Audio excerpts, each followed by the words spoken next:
ಎಲ್ರಿಗೂ ನಮಸ್ಕಾರ. ಹೇಗಿದ್ದೀರಾ ಎಲ್ಲರೂ ಚೆನ್ನಾಗಿದ್ದೀರಾ ಅಂತ ಅಂದ್ಕೊಂಡು ವಿಡಿಯೋನ ಸ್ಟಾರ್ಟ್ ಮಾಡ್ತೀನಿ. ನಾನು ಕೂಡ ಚೆನ್ನಾಗಿದ್ದೀನಿ ಅಂತ ಹೇಳೋಕ್ಕಾಗಲ್ಲ. ಯಾಕೆ ಅಂತಂದರೆ ನನಗೆ ತುಂಬ ಹುಷಾರಿಲ್ಲ. ಹಾಗಾಗಿ ಹಾಸ್ಪಿಟ್ಲಿಗೆ ಬಂದಿರುವಂಥದ್ದು. ಏನಪ್ಪ ಏನಾಯಿತು ಅಂತ ಕೇಳ್ತಿದ್ದೀರಾ? ಅದೇನಾಗೈತೆ ಅನ್ನೋದು ನನಗೆ ಗೊತ್ತಾಗ್ತಾ ಇಲ್ಲ. ಆ ಥರ ಸಿಚುವೇಶನ್ ಇದು. ಸಡನ್ನಾಗಿ ಆಗಿರುವಂಥದ್ದು. ಕೆಮ್ಮು ಇಲ್ಲ, ನೆಗಡಿ, ಜ್ವರ ಏನೂ ಇಲ್ಲ. ನನಗೆ ಸ್ವಲ್ಪ ಸುಸ್ತಾಗ್ತಾ ಇತ್ತು. ಇದ್ದಕ್ಕಿದ್ದಂಗೆ ಚೆನ್ನಾಗಿದ್ದವಳು ಇದ್ದಕ್ಕಿದ್ದಂಗೆ ಆ ರೀತಿ ಆಗ್ತಾಯಿತ್ತು.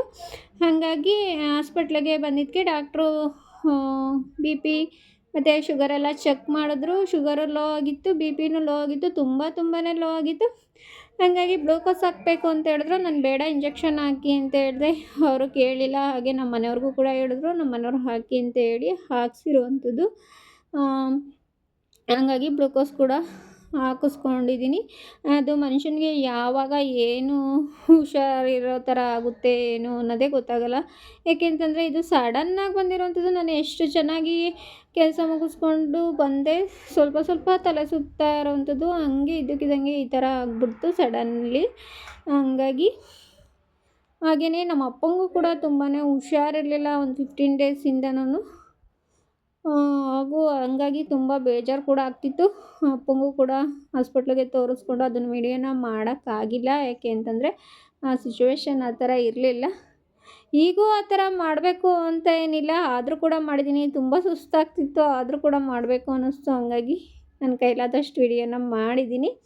ಹಾಗೆಯೇ ಗ್ಲೂಕೋಸ್ ಹಾಕಿಸ್ಕೊಂಡು ಬರ್ತಾ ದಾರಿಲಿ ನಮ್ಮ ಮನೆಯವರು ಫ್ರೂಟ್ಸ್ ಕೂಡ ತೊಗೊತಾ ಇದ್ದಾರೆ. ಮನೇಲಿ ಫ್ರೂಟ್ಸ್ ಇರುತ್ತೆ, ನನಗೆ ತಿನ್ನೋಕ್ಕೆ ಟೈಮ್ ಇರೋದಿಲ್ಲ, ಮನಸ್ಸು ಹೋಗಲ್ಲ. ಹಂಗಾಗಿ ಇನ್ನೂ ಸ್ವಲ್ಪ ತೊಗೊಳ್ಳೋಣ ಅಂತ ಅಂದ್ಬಿಟ್ಟು ತೊಗೋತಿದ್ದಾರೆ. ಅಪ್ಪಂಗೂ ಸ್ವಲ್ಪ ಹುಷಾರಿಲ್ವಲ್ಲ, ಹಾಗಾಗಿ ಫ್ರೂಟ್ಸ್ನ ತೊಗೊಂಡು ಹಾಗೆಯೇ ಎಳ್ನೀರು ಕೂಡ ತೊಗೋತಾ ಇದ್ದಾರೆ. ಎಳ್ನೀರು ಇಲ್ಲೇ ಕುಡಿ ಒಂದು ಅಂತ ಹೇಳಿದ್ರು. ಬೇಡ, ಮನೆಗೆ ತೊಗೊ ಅಂತ ಹೇಳಿದೆ. ಹಾಗಾಗಿ ಮನೆಗೆ ಅಪ್ಪಂಗೂ ಕೂಡ ತೊಗೊಂಡು ನನಗೂ ಕೂಡ ತೊಗೊಂಡು ಹೋಗ್ತಾ ಇರುವಂಥದ್ದು.